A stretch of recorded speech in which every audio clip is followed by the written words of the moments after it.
여러분 이인영 장관이 꽃을 이렇게 줬잖아요. 꽃을 준 행위 저거에 대해서 조금 해설을 해야 될 필요가 있을 것 같아요. 이렇게 MLB 파크에서 지금 서인남이라고 그냥 놀리는 거로 끝나는데 이게 단순히 서인남으로 끝나는 게 아닙니다. 갑자기 꽃을 든 장관님 이렇게 나오죠. 세상 서윗한 장관님. 갑자기 꽃을 전달하게 된 이유는 3월 8일은 세계 여성의 날. 서윗 여가부 산하 기관인 줄 이렇게 해서 이렇게 돼서 젊은 여자는 젖나게들 좋아하네 막 이렇게 쭉 하면 박원순이 겹쳐 보이네 막 이렇게 쭉 얘기를 하는데 3월 8일 세계 여성의 날 이렇게 돼 있습니다. 이렇게 되면서 이렇게 돼 있는데 이게 단순히 여러분 단순히 볼 일이 아니라 이게 정말 주사파적인 행동입니다. 이게 정말 주사파적인 행동인 게 왜 그러냐면 자 여러분 보세요.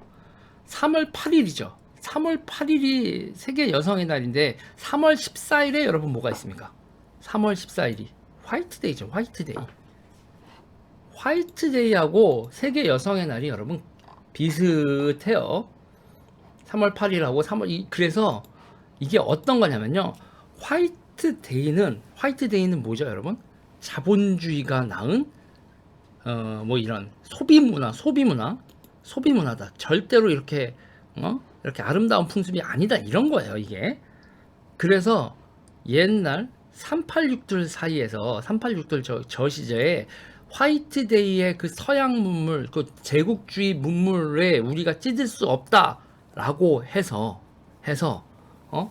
그 화이트데이에 맞서기 위해서 3월 8일 날 남자 하구가 여자 하구들에게 장미꽃 한 송이씩 사주는 풍습이 있었다. 그게 주사파 NL 쪽 풍습에서는 3월 8일 세계 여성의 날에 화이트데이 풍습을 저항하는 의미에서 그리고 이제 여하구에게 장미꽃 한 송이씩 사주는 풍습이 있었다. 그리고 거기다가 그때 이제 그러면서 이제 고 주간에 3월 8일 세계 여성의 날 요런 주간에 요 주간에 학습 커리큘럼에 뭐를 넣었다? 그때 학습 커리큘럼에 페미니즘을 넣었다 이거죠. 자, 이번엔 여성의 날이고 하니 페미니즘을 배워보도록 하자. 이게 뭐라고 여러분? 이게 운동권 풍습이었다고. 요즘에 그렇게 하겠습니까? 그러면서 이제 세계 여성의 날에 대한 학습을 하죠. 페미니즘을 하면서 세계 여성의 날은 어떻게 됐냐면 차티스트 운동이 아니라 그 올림픽에서 이렇게 누드로 막 이렇게 하고 있었고 그 여성들의 참정권 운동이 있었고 뭐 여성들의 이제 뭐 노동 운동이 어쩌고 저쩌고 막 이런 여성이 참정권을 획득하는 과정, 여성이 노동 현장에서 쫓겨나지 않게 해서 어떻게 했냐 막 이런 것들에 대한 학습을 한다 이거죠.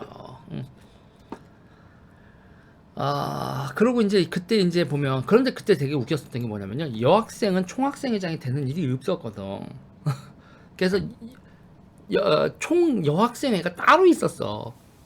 여자 총학생회가 따로 있고 남학구들은 혁명 전사들이고 그거를 보조하는 이런 거의 뭐 이런 무수리 이런 느낌에 가까운 그런 구도였었는데 그런데 그 와중에도 우리도 뭔가 이렇게 스윗해야 되지 않겠니? 그러면서 그 3월 8일 날마다 꼴값을 떨었다고. 그래서 이게 있잖아요. 그러니까 이인영이 그냥 이렇게 3월 8일 세계 여성의 날에 이렇게 꽃을 전달하면서 하하 웃으면서 여성들한테 이렇게 장미꽃은 아니고 뭐 플러스 이렇게 꽃을 이렇게 했었던 게 옛날에 운동권이 3월 8일 날 운동권 남성들이 3월 8일 날 여성들한테 꽃을 전하던 그 NL 주사파 풍습이라는 거야 이게. 이인영 장관님 본인은 주사파가 아니라고 하는데 왜 하는 풍습은 전부 다 주사파 풍습이냐? 주사파 호소인인가? 이해가 되시나요? 이게 어떤 맥락에서 나온 건지 이해가 되시죠? 여기까지 할게요.